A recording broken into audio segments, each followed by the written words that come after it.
wargeyska The Middle East Eye ayaa sheegay in dowladda Sacuudiga ay cafis u fidisay 2,000 oo qof oo Ethiopian ah oo u dhashay wadankaasi kuwaasi oo ku xirnaa xabsiyada kala duwan ee dalka Sacuudiga. Middle East Eye ayaa tilmaantay in dadkan la qabtay iyaga oo maandooriyaha qaadka iyo daawooyin kale oo dalkaasi laga mamnuucay ay wadankaasi geliyeen taasoo ay ku mutaysteen xabsiyo aad u adag. dadaalo diblomaasiyadeed oo dowladda Itoobiya sameysay ayaa lagu sii daayay 2,000 ee qof iyadoo ay hadda dib ula soo laabanayso dowladda Itoobiya oo ka soo dejinaysa dalkeeda. waxaa xusid mudan in Soomaali badan ee dalkaasi ku xiran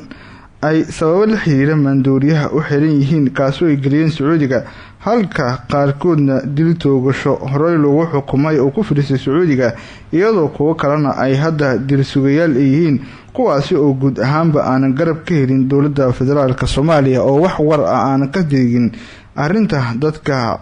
ku xiran Sacuudiga ee maandooriyaha loo xukumay iyadoo Soomaali badan ay toogasho ay ku mutaysteen arintaasi. waxaana haatan Itoobiya ay noqonaysaa dalkii ugu horeeyay ee 2,000 oo Ethiopian ah dib uga soo celiya dowladda Sacuudi Carabiya taasoo ka dhigan in dowladda federaalka Soomaaliya ay ka gaabisay maxaabiista Soomaaliyeed ee ku xiran dalka Sacuudi Carabiya.